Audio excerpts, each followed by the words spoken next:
নমস্কার। ঠাকুরমা স্বামীজি গুরুদেবের শ্রীচরণের প্রণাম জানাই। আজ মাকে নিয়ে ছোট্ট করে একটি কাহিনী শোনাই। শ্রীরামকৃষ্ণ মথুরবাবুর সাথে বাংলাদেশের সাতক্ষীরা জেলায় গিয়েছিলেন। শ্রীমা সারদা দেবী পূর্ববঙ্গ তথা বাংলাদেশে স্থূল শরীরে যাননি কখনো।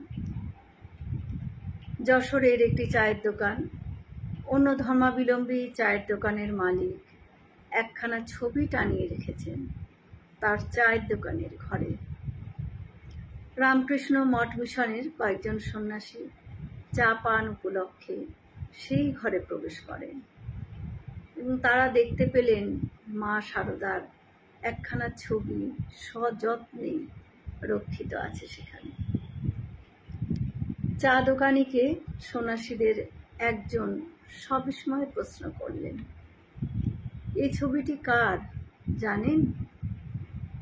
দোকানদার বলল, কার ছবি তা তো জানি না, তবে আমার যখন 4 বছর বয়স তখনই আমার মা মারা যান। মা কেমন দেখতে ছিলেন তার আমার মনে নেই। বড় হয়ে বন্ধুদের মুখে শুনতাম তাদের মায়েদের কথা, দেখতাম তাদের মায়েরা তাদের কত ভালোবাসে, আদর করে, যত্ন করে। আমার খুব কষ্ট হতো,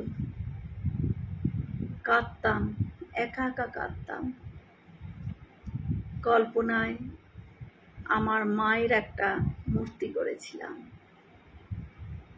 স্বপ্নে দেখতাম সেই মূর্তিটিকে।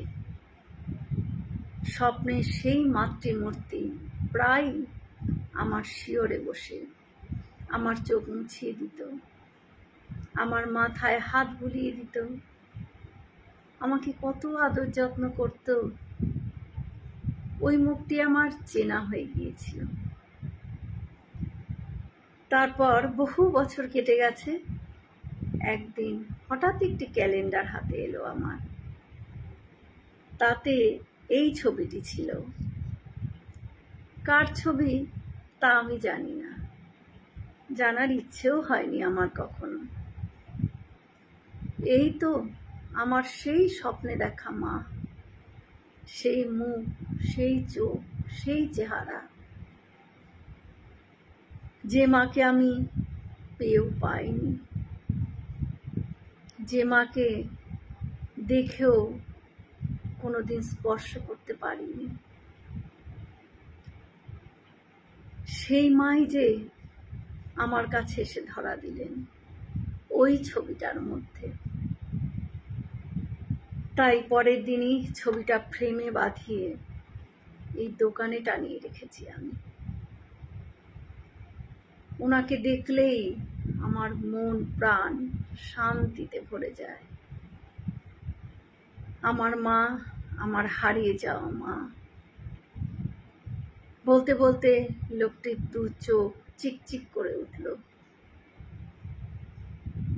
2 চোখের কোণে টলটল করে জল টপ টপ করে দিয়ে পড়ল।